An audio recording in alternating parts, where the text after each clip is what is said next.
കൊലപാതകിയോട് സന്ധി ചെയ്യാൻ മനസ്സില്ല എന്ന് പ്രഖ്യാപിച്ചിരിക്കുകയാണ് ലോകരാഷ്ട്രങ്ങൾ. നെതന്യാഹു എന്ന ചെകുത്താന്റെ യഥാർത്ഥ മുഖം എല്ലാവർക്കും ഇതിനോടകം തന്നെ മനസ്സിലായി കഴിഞ്ഞു. അതുകൊണ്ട് തന്നെയാണ് ഇങ്ങനെയൊരു നീക്കം. ഗാസയിലെ ഇസ്രായേൽ സൈനിക നടപടികളുടെ പേരിൽ അന്താരാഷ്ട്ര സമൂഹം കടുത്ത വിമർശനം ഉന്നയിക്കുന്നതിനിടെ ഇസ്രായേൽ പ്രധാനമന്ത്രി ബെഞ്ചമിൻ നെതന്യാഹു ഐക്യരാഷ്ട്രസഭയുടെ പൊതുസഭയെ, അതായത് UN ജനറൽ അസംബ്ലിയെ അഭിസംബോധന ചെയ്തത് ലോകമെമ്പാടുമുള്ള നയതന്ത്ര തലസ്ഥാനങ്ങളിൽ വലിയ കോളിളക്കമാണ് സൃഷ്ടിച്ചിരിക്കുന്നത്. ജോലി പൂർത്തിയാക്കും എന്ന നെതന്യാഹുവിന്റെ പ്രഖ്യാപനവും സ്വതന്ത്ര ഫലസ്തീൻ രാഷ്ട്രത്തെ അംഗീകരിച്ച രാജ്യങ്ങൾക്കെതിരായ രൂക്ഷമായ ആക്രമണവും UN വേദിയിൽ തന്നെ നാടകീയമായ പ്രതിഷേധങ്ങൾക്കാണ് വഴിതെളിച്ചത്. പ്രസംഗത്തിനായി നെതന്യാഹു വേദിയിലെത്തിയ ഉടൻ തന്നെ 50-ലധികം രാജ്യങ്ങളിൽ നിന്നുള്ള 100-ലധികം നയതന്ത്രജ്ഞർ സമ്മേളനം വിട്ട് ഫലസ്തീനോടുള്ള ഐക്യദാർഢ്യം പ്രഖ്യാപിച്ചു കഴിഞ്ഞു. ഗാസയിൽ സാധാരണക്കാർക്ക് നേരെയുണ്ടായ ആക്രമണങ്ങൾ, മാനുഷിക ദുരിതം, അന്താരാഷ്ട്ര നിയമങ്ങളുടെ കൃത്യമായ ലംഘനം തുടങ്ങിയ ആരോപണങ്ങൾ കാരണം ഇസ്രായേൽ അന്താരാഷ്ട്ര തലത്തിൽ വലിയ ഒറ്റപ്പെടൽ നേരിടുകയാണിപ്പോൾ. ലോകമെമ്പാടുമുള്ള സർക്കാരുകളും മനുഷ്യാവകാശ സംഘടനകളും വെടിനിർത്തലിനായി സമ്മർദ്ദം ചെലുത്തുന്ന ഈ സമയത്താണ് നെതന്യാഹു UN വേദിയിലേക്ക് എത്തുന്നത്. UN പൊതുസഭ പോലുള്ള ഒരു വേദിയിൽ ലോകരാഷ്ട്രങ്ങൾക്കിടയിലെ അഭിപ്രായ സമന്വയത്തിനും സമാധാനപരമായ പരിഹാരങ്ങൾക്കും വേണ്ടിയാണ് സാധാരണയായി രാഷ്ട്ര നേതാക്കൾ നിലകൊള്ളാറുള്ളത്. എന്നാൽ ഇവിടെ നോക്കുകയാണെങ്കിൽ നിലവിലെ സാഹചര്യത്തിൽ ഇസ്രായേൽ പ്രധാനമന്ത്രി സ്വീകരിച്ച തീവ്രമായ നിലപാട് നയതന്ത്രപരമായ പ്രതികരണങ്ങൾക്കും കാരണമായിട്ടുണ്ട്. നെതന്യാഹുവിന്റെ പ്രസംഗം പ്രധാനമായും 2 കാര്യങ്ങളിൽ ഊന്നിയിട്ടുള്ളതായിരുന്നു. ഒന്ന്, ഹമാസിനെ പൂർണ്ണമായും ഇല്ലാതാക്കി ജോലി പൂർത്തിയാക്കും എന്ന അചഞ്ചലമായ പ്രഖ്യാപനം. ഇത് ഗാസയിൽ വെടിനിർത്തൽ ആവശ്യപ്പെടുന്ന അന്താരാഷ്ട്ര സമൂഹത്തെയും UN പ്രമേയങ്ങളെയും പരസ്യമായി വെല്ലുവിളിക്കുന്നതിന് തുല്യമായിട്ടാണ്. 2, സ്വതന്ത്ര ഫലസ്തീൻ രാഷ്ട്രത്തെ ഔദ്യോഗികമായി അംഗീകരിക്കാൻ തീരുമാനമെടുത്ത രാജ്യങ്ങൾക്കെതിരെ രൂക്ഷമായ ആക്രമണം. ഇത്തരം രാജ്യങ്ങൾ തീവ്രവാദത്തെ പ്രോത്സാഹിപ്പിക്കുകയാണ് ചെയ്യുന്നതെന്നും ഇത് ഇസ്രായേലിന്റെ നിലനിൽപ്പിനെ ഭീഷണിയിലാക്കുമെന്നും അദ്ദേഹം ആരോപിച്ചു. ഒരു ദ്വിരാഷ്ട്ര പരിഹാരത്തിന് അന്താരാഷ്ട്ര പിന്തുണ വർദ്ധിച്ചു വരുന്ന ഈ കാലഘട്ടത്തിൽ ഈ രാജ്യങ്ങളെ ഭീകരതയുടെ പക്ഷത്ത് നിർത്താനുള്ള നെതന്യാഹുവിന്റെ ശ്രമം നയതന്ത്ര രംഗത്ത് വലിയ പ്രകോപനമാണ് ഉണ്ടാക്കിയിട്ടുള്ളത്. അതുകൊണ്ട് തന്നെയാണ് നെതന്യാഹു പ്രസംഗത്തിനായി വേദിയിലെത്തിയ ഉടൻ 50-ലധികം രാജ്യങ്ങളിൽ നിന്നുള്ള 100-ലധികം നയതന്ത്രജ്ഞർ സംയുക്തമായി സമ്മേളനം വിട്ട് പുറത്തുപോയി പ്രതിഷേധിച്ചത്. ഇത് ചരിത്രപരമായ ഒരു സംഭവം തന്നെയാണ്. ഈ കൂട്ട ഇറങ്ങിപ്പോക്ക് ഒരു രാഷ്ട്രീയ പ്രസ്താവന എന്നതിലുപരി അന്താരാഷ്ട്ര വേദികളിൽ ഇസ്രായേൽ നേരിടുന്ന ധാർമ്മികവും നയതന്ത്രപരവുമായ ഒറ്റപ്പെടലിന്റെ വ്യക്തമായ സൂചനയാണ് ലോകത്തിന് നൽകുന്നത്. ഫലസ്തീൻ ജനതയോടും അവരുടെ അവകാശങ്ങളോടുമുള്ള ശക്തമായ ഐക്യദാർഢ്യം പ്രകടിപ്പിക്കാൻ ഈ നടപടി സഹായിച്ചു എന്ന് വേണം മനസ്സിലാക്കാൻ. അന്താരാഷ്ട്ര നിയമങ്ങളെയും മാനുഷിക മൂല്യങ്ങളെയും അവഗണിച്ചുകൊണ്ട് മുന്നോട്ടു പോകുന്ന ഒരു ഭരണകൂടത്തിന് നൽകിയ ശക്തമായ സന്ദേശമായി ഈ പ്രതിഷേധം ഇതിനോടകം തന്നെ ചർച്ച ചെയ്യപ്പെട്ടു. ലോകത്തിലെ ഏറ്റവും വലിയ ബഹുരാഷ്ട്ര വേദിയായ UN പൊതുസഭയിൽ ഒരു രാജ്യത്തിന്റെ പരമോന്നത നേതാവിനെതിരെ ഇത്രയധികം രാജ്യങ്ങൾ ഒന്നിച്ചുകൂടി നടത്തിയ ഈ പ്രതിഷേധം അന്താരാഷ്ട്ര സമൂഹത്തിന്റെ വികാരങ്ങളെ നെതന്യാഹു ഭരണകൂടം എത്രത്തോളം അവഗണിക്കുന്നു എന്നതിന്റെ പ്രതിഫലനം കൂടിയാണ്. UN പൊതുസഭയിലെ ഈ സംഭവം ആഗോള രാഷ്ട്രീയത്തിൽ ധ്രുവീകരണം എത്രത്തോളം ശക്തമായി എന്ന് വെളിപ്പെടുത്തുന്നുണ്ട്. നെതന്യാഹുവിന്റെ പ്രസംഗം ഇസ്രായേൽ തങ്ങളുടെ സൈനിക ലക്ഷ്യങ്ങളിൽ നിന്ന് പിന്നോട്ടില്ലെന്ന് പ്രഖ്യാപിച്ചപ്പോൾ നയതന്ത്രജ്ഞരുടെ ഇറങ്ങിപ്പോക്ക് ലോകരാഷ്ട്രങ്ങൾക്കിടയിൽ ഫലസ്തീൻ വിഷയത്തിൽ രൂപപ്പെട്ടു വരുന്ന പുതിയ ഐക്യത്തിന്റെ പ്രതീകമായി മാറി. ഈ നാടകീയ സംഭവങ്ങൾ ഗാസയിലെ സംഘർഷത്തിന് സൈനികമായ പരിഹാരങ്ങൾക്കപ്പുറം അന്താരാഷ്ട്ര നിയമങ്ങളെയും മാനുഷിക പരിഗണനകളെയും അടിസ്ഥാനമാക്കിയുള്ള രാഷ്ട്രീയവും നയതന്ത്രപരവുമായ പരിഹാരം അനിവാര്യമാണെന്ന് ലോകത്തെ ഓർമ്മിപ്പിക്കുന്നുണ്ട്. ഫലസ്തീൻ പ്രശ്നം ഇന്ന് പ്രാദേശികമായ ഒരു സംഘർഷം എന്നതിലുപരി ആഗോള നീതിയുടെ വിഷയമായി മാറിയിരിക്കുന്നു എന്നതിന്റെ വ്യക്തമായ സൂചനയാണ് UN വേദിയിലെ ഈ പ്രതിഷേധം നമ്മളോട് പറയുന്നത്. ഗാസയിലെ ഇസ്രായേൽ സൈനിക നടപടികളുടെ പേരിൽ ഐക്യരാഷ്ട്രസഭയിലെത്തിയ നെതന്യാഹുവിനെതിരെ അരങ്ങേറിയ കൂട്ടപ്രതിഷേധം ഇസ്രായേലിന്റെ നിലവിലെ ഭരണകൂടം നേരിടുന്ന നയതന്ത്രപരമായ ഒറ്റപ്പെടലിന്റെ ഏറ്റവും വലിയ ഉദാഹരണമാണ്. ലോകരാജ്യങ്ങൾ ഒന്നടങ്കം ഇസ്രായേലിന്റെ യുദ്ധ നയങ്ങൾക്കെതിരെ തിരിയുന്ന ഈ സാഹചര്യം നെതന്യാഹുവിന് ഭാവിയിൽ കാര്യമായ മാറ്റങ്ങൾ വരുത്താൻ സാധ്യതയുണ്ട്.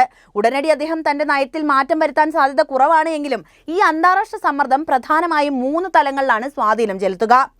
ഒന്നാമതായി ഇത് ഇസ്രായേലിന്റെ ആഭ്യന്തര രാഷ്ട്രീയത്തിൽ പ്രത്യാഘാതങ്ങൾ സൃഷ്ടിക്കുക തന്നെ ചെയ്യും. അന്താരാഷ്ട്ര വിമർശനങ്ങളെ നെതന്യാഹുവും അദ്ദേഹത്തിന്റെ തീവ്ര വലതുപക്ഷ സഖ്യകക്ഷികളും ഇസ്രായേലിനെതിരായ ലോകത്തിന്റെ പക്ഷാപാതപരമായ നീക്കമെന്ന് പറഞ്ഞ് രാജ്യത്തിനകത്ത് പിന്തുണ നേടാനുള്ള ശ്രമം നടത്തിയേക്കാം. എങ്കിലും യുദ്ധം നീണ്ടുപോവുകയോ സൈനിക സാമ്പത്തിക തിരിച്ചടി ശക്തമാവുകയോ ചെയ്യുകയാണെങ്കിൽ ഈ അന്താരാഷ്ട്ര എതിർപ്പ് അദ്ദേഹത്തിനെതിരായ ആഭ്യന്തര പ്രക്ഷോഭങ്ങൾക്കും അതുപോലെ തന്നെ തെരഞ്ഞെടുപ്പ് ആവശ്യങ്ങൾക്കും ഊർജ്ജം പകരും. ബന്ദികളുടെ മോചനം ഉൾപ്പെടെയുള്ള വിഷയങ്ങളിൽ ജനവികാരം ശക്തമായാൽ ഈ വിദേശ സമ്മർദ്ദം നെതന്യാഹുവിന്റെ ഭരണമാറ്റത്തിന് പോലും കാരണമായേക്കാം.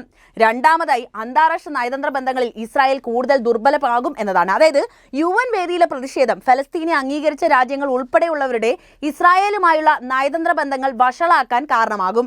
യൂറോപ്യൻ രാജ്യങ്ങളിൽ നിന്നും ലാറ്റിൻ അമേരിക്കൻ രാജ്യങ്ങളിൽ നിന്നും ഇസ്രായേലിനുള്ള പിന്തുണ കുറയാനുള്ള സാധ്യതയും ഏറുകയാണ്. ഏറ്റവും പ്രധാനമായിട്ട് ഇസ്രായേലിന്റെ പ്രധാന സഖ്യകക്ഷിയായ അമേരിക്കയുടെ നിലപാടുകളിൽ ഇത് മാറ്റങ്ങൾ വരുത്തുമെന്നാണ് പറയാനുള്ളത്. തുടർച്ചയായ അന്താരാഷ്ട്ര വിമർശനം അമേരിക്കൻ സർക്കാരിനെ സൈനിക സഹായം നൽകുന്നതിൽ നിയന്ത്രണങ്ങൾ ഏർപ്പെടുത്താൻ നിർബന്ധിതമാക്കിയേക്കാനുള്ള സാധ്യത പോലും അവിടെ നിലനിൽക്കുന്നുണ്ട്. ഫലസ്തീൻ നയത്തിൽ മാറ്റം വന്നേക്കാമെന്നതാണ് മറ്റൊരു കാര്യം. നെതന്യാഹു സ്വതന്ത്ര ഫലസ്തീൻ രാഷ്ട്രത്തെ തള്ളിക്കളഞ്ഞുവെങ്കിലും ലോകമെമ്പാടുമുള്ള ഈ പ്രതിഷേധം ദുരാഷ്ട്ര പരിഹാരത്തിനുള്ള അതായത് 2 സ്റ്റേറ്റ് സൊല്യൂഷൻ എന്നതിനെ സമ്മർദ്ദം വർദ്ധിപ്പിക്കും. ഈ സമ്മർദ്ദം ഇസ്രായേലിന് നിലവിലെ നിലപാടുകളിൽ നിന്ന് അയവ് വരുത്താനോ അല്ലെങ്കിൽ ഭാവിയിൽ അധികാരത്തിൽ വരുന്ന പുതിയ സർക്കാരിനെ ഫലസ്തീൻ വിഷയത്തിൽ കൂടുതൽ വഴക്കമുള്ള നയം സ്വീകരിക്കാൻ പ്രേരിപ്പിക്കാനോ സാധ്യതയുണ്ട്. ചുരുക്കത്തിൽ നെതന്യാഹുവിന്റെ വ്യക്തിപരമായ രാഷ്ട്രീയം ജീവിതത്തേക്കാൾ ഇസ്രായേലിന്റെ ദീർഘകാല ആഗോള പ്രതിച്ഛായയെയും നയതന്ത്ര ഭാവിയെയും ഈ പ്രതിഷേധങ്ങൾ ദോഷകരമായി ബാധിക്കുമെന്ന് പറയാതെ വയ്യ. ഗസയിലെ ഇസ്രായേൽ സൈനിക നടപടികളെ തുടർന്ന് നെതന്യാഹുവിനെതിരെ ലോകരാജ്യങ്ങൾ തിരിഞ്ഞ ഈ സാഹചര്യത്തിൽ അമേരിക്കൻ ഐക്യനാടുകൾക്കും ഒരു ഇരട്ട നിലപാടാണ് സ്വീകരിക്കാൻ സാധ്യതയുള്ളത്. അതായത് ഞാൻ നേരത്തെ പറഞ്ഞ പോലെ അമേരിക്ക പോലും ഇപ്പോൾ കാലുമാറാനുള്ള സാധ്യതയുണ്ട്. ഇത് വളരെ സങ്കീർണമായ ഒരു സന്തുലിതാവസ്ഥയാണ്. ഒരു വശത്ത് ഇസ്രായേലിന്റെ ഏറ്റവും അടുത്ത സഖ്യകക്ഷി എന്ന നിലയിൽ അവരുടെ സുരക്ഷ ഉറപ്പാക്കുന്നതിൽ അമേരിക്ക ഒരു വിട്ടുവീഴ്ചയ്ക്കും തയ്യാറായെന്ന് വരില്ല. അതുകൊണ്ട് തന്നെ ഹമാസിനെതിരായ പോരാട്ടത്തിൽ ഇസ്രായേലിന് ആയുധങ്ങളും സൈനിക സഹായവും തുടർന്നും നൽകും. UN രക്ഷാസമിതിയിൽ ഇസ്രായേലിനെതിരെ വരുന്ന ശക്തമായ പ്രമേയങ്ങളെ വീറ്റോ ചെയ്ത് സംരക്ഷിക്കാനുള്ള സാധ്യതയുമുണ്ട്.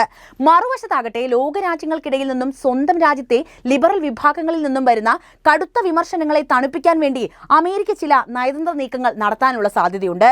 നെതന്യാഹുവിന്റെ കടുത്ത നിലപാടുകളോട് അതൃപ്തി രേഖപ്പെടുത്തുകയും സാധാരണ പൗരന്മാരെ സംരക്ഷിക്കാൻ കൂടുതൽ നടപടിയെടുക്കണമെന്ന് ഇസ്രായേലിനോട് മൃദുവായി ആവശ്യപ്പെടുകയും ചെയ്യും. നെതന്യാഹു ദുരാഷ്ട്ര പരിഹാരത്തെ തള്ളിക്കളഞ്ഞതിനെ പരസ്യമായി വിമർശിക്കുകയും സമാധാനത്തിനുള്ള ഏക മാർഗം അത് മാത്രമാണെന്ന് ആവർത്തിച്ച് പ്രഖ്യാപിക്കുകയും ചെയ്യും. ഈ അന്താരാഷ്ട്ര പ്രതിഷേധത്തെ ഒരു സുവർണ അവസരമായി കണ്ട് ഗാസയിലേക്ക് മാനുഷിക സഹായം വർദ്ധിപ്പിക്കാനും സൈനിക നടപടികളിൽ അയവ് വരുത്താനും നെതന്യാഹുവിന്മേൽ സ്വകാര്യമായി ശക്തമായ സമ്മർദ്ദം ചെലുത്താനും സാധ്യതയുണ്ട്. ചുരുക്കത്തിൽ നെതന്യാഹുവിന്റെ നയങ്ങളെ പരസ്യമായി പിന്തുണയ്ക്കാതെയും എന്നാൽ ഇസ്രായേലിനെ ഒറ്റപ്പെടുത്താൻ അനുവദിക്കാതെയുമുള്ള ഒരു സങ്കീർണമായ നയതന്ത്ര പാലമാകാം അമേരിക്ക നിലകൊള്ളുക. ഗാസ മുനമ്പിൽ ഒരു ശാശ്വത സമാധാനം പുനഃസ്ഥാപിക്കപ്പെടുമോ എന്ന ചോദ്യം ഇന്ന് ലോകരാഷ്ട്രീയത്തിൽ ഏറ്റവും സങ്കീർണവും എന്നാൽ നിർണായകവുമായ ഒന്നുതന്നെയാണ്. ഏറ്റവും കൂടുതൽ ഉയർന്നു വരുന്ന ചോദ്യവും ഇതുതന്നെ. ഇസ്രായേലും ഹമാസും തമ്മിലുള്ള പോരാട്ടം സൃഷ്ടിച്ച മാനുഷിക ദുരന്തങ്ങളുടെയും രാഷ്ട്രീയ ധ്രുവീകരണത്തിന്റെയും പശ്ചാത്തലത്തിൽ സമാധാനത്തിനായുള്ള സാധ്യതകൾ വിദൂരമായി തോന്നാമെങ്കിലും ഈ മേഖലയിലെ സ്ഥിതിഗതികൾ നിർവചിക്കപ്പെട്ടിരിക്കുന്നത് നിരവധി ആഭ്യന്തര അന്തർദേശീയ ഘടകങ്ങൾ കൊണ്ടാണ്. നിലവിലെ രാഷ്ട്രീയ ഇച്ഛാശക്തിയുടെ അഭാവം സമാധാനത്തിലേക്കുള്ള വഴി ദുഷ്കരമാക്കുന്നുണ്ട് എങ്കിലും അതിനുള്ള സാഹചര്യങ്ങളും അന്താരാഷ്ട്ര സമ്മർദ്ദങ്ങളും അവിടെ നിലനിൽക്കുന്നുണ്ട്. സമാധാനം പുനഃസ്ഥാപിക്കുന്നതിനുള്ള ഏറ്റവും വലിയ തടസ്സമായി നിലനിൽക്കുന്നത് ഇസ്രായേലിന്റെ പ്രഖ്യാപിത ലക്ഷ്യമാണ്. ഹമാസിനെ പൂർണ്ണമായും സൈനികപരമായി ഇല്ലാതാക്കുക. ഹമാസിന്റെ ഭരണപരവും സൈനികപരവുമായ ശേഷി പൂർണ്ണമായും തകർക്കാതെ ഒരു വെടിനിർത്തൽ അംഗീകരിക്കാൻ ഇസ്രായേൽ പ്രധാനമന്ത്രി ബെഞ്ചമിൻ നെതന്യാഹുവിന്റെ നേതൃത്വത്തിലുള്ള തീവ്ര വലതുപക്ഷ സഖ്യം തയ്യാറായിട്ടില്ല. ഇതിലുപരി നെതന്യാഹുവും അദ്ദേഹത്തിന്റെ സഖ്യകക്ഷികളും സ്വതന്ത്ര ഫലസ്തീൻ രാഷ്ട്രമെന്ന ആശയത്തെ ശക്തമായി എതിർക്കുന്നത് സ്ഥിരമായി സമാധാനത്തിനുള്ള അടിസ്ഥാനപരമായ ദുരാഷ്ട്ര പരിഹാരത്തിന് വിഘാതം സൃഷ്ടിക്കുന്നു. യുദ്ധം കാരണം ഗാസയിലെ ജനങ്ങൾക്കിടയിൽ ഇസ്രായേലിനോടുള്ള അമർഷം വർദ്ധിക്കുകയും ഇത് ഭാവിയിലെ സമാധാന ശ്രമങ്ങളെ അട്ടിമറിക്കുന്ന തീവ്രവാദ പ്രവർത്തനങ്ങൾക്ക് കാരണമാവുകയും ചെയ്യും. കൂടാതെ യുദ്ധം അവസാനിച്ചാൽ ഗാസയുടെ ഭരണം ആരാണ് ഏറ്റെടുക്കുക എന്നതിനെക്കുറിച്ച് ഫലസ്തീൻ അതോറിറ്റിയിലോ അന്താരാഷ്ട്ര സമൂഹത്തിലോ ഒരു സമവായം ഇല്ലാത്തത് സ്ഥിതി കൂടുതൽ വഷളാക്കുന്നുണ്ട്. എങ്കിലും ഈ ഇരുണ്ട പശ്ചാത്തലത്തിൽ പോലും സമാധാനത്തിനുള്ള ചില സാധ്യതകൾ തെളിഞ്ഞു വരുന്നു എന്നത് ഏറെ പ്രതീക്ഷാവഹമാണ്. നെതന്യാഹുവിനെതിരെ ഐക്യരാഷ്ട്രസഭയിൽ അരങ്ങേറിയതുപോലുള്ള കടുത്ത നയതന്ത്ര പ്രതിഷേധങ്ങൾ ഇസ്രായേലിന് മേൽ ശക്തമായ അന്താരാഷ്ട്ര സമ്മർദ്ദം ചെലുത്തുക തന്നെ ചെയ്യും. ഈ സമ്മർദ്ദം ഇസ്രായേലിന്റെ പ്രധാന സഖ്യകക്ഷിയായ അമേരിക്കയുടെ നിലപാടുകളിൽ മാറ്റം വരുത്താൻ നിർബന്ധിതമാക്കുകയും മാനുഷിക സഹായം വർദ്ധിപ്പിക്കാനും സൈനിക നടപടികളിൽ അയവ് വരുത്താനും നെതന്യാഹുവിനുമേൽ സ്വകാര്യമായി സമ്മർദ്ദം ചെലുത്താനും ഇടയാക്കുകയും ചെയ്യും. അതുപോലെ ബന്ദി കൈമാറ്റ കരാറുകൾ ഒരു താൽക്കാലിക വെടിനിർത്തലിലേക്ക് നയിക്കുകയും അത് ക്രമേണ ദീർഘകാല സമാധാന ഉടമ്പടിയിലേക്ക് വളരാനുള്ള സാധ്യതയുമുണ്ട്. സൗദി അറേബ്യയെ പോലുള്ള പ്രധാന അറബ് രാജ്യങ്ങൾ ഫലസ്തീൻ രാഷ്ട്ര സ്ഥാപനത്തിന് ഉറപ്പ് നൽകിയാൽ മാത്രമേ ഇസ്രായേലുമായി ബന്ധം സാധാരണ നിലയിലാക്കാൻ തയ്യാറാവുകയുള്ളൂ എന്ന നിലപാട് ദുരാഷ്ട്ര പരിഹാരത്തിനായുള്ള ആഗോള ശ്രമങ്ങൾക്ക് കരുത്ത് പകരുന്നുണ്ട്. ചുരുക്കത്തിൽ ഗാസയിലെ സമാധാനം പുനഃസ്ഥാപിക്കപ്പെടണമെങ്കിൽ സൈനിക നടപടികളുടെ അവസാനത്തിനപ്പുറം രാഷ്ട്രീയവും നയതന്ത്രപരവുമായ സമവായങ്ങൾ അനിവാര്യമാണ്. ഹമാസിനെ മാറ്റി നിർത്തിയുള്ള ഒരു സുസ്ഥിര ഭരണ സംവിധാനം ഗാസയിൽ കൊണ്ടുവരാനും ഫലസ്തീൻ ജനതയ്ക്ക് ഒരു രാഷ്ട്രീയ ഭാവിയുണ്ടെന്ന് ഉറപ്പുവരുത്താനും ഇസ്രായേലും അന്താരാഷ്ട്ര സമൂഹവും തയ്യാറായാൽ മാത്രമേ ശാശ്വത സമാധാനം സാധ്യമാകൂ. വെല്ലുവിളികൾ വലുതാണെങ്കിലും ലോകമെമ്പാടുമുള്ള വർദ്ധിച്ചുവരുന്ന രാഷ്ട്രീയ ഇച്ഛാശക്തി സമാധാനത്തിനുള്ള ഏക പ്രതീക്ഷയാണ്.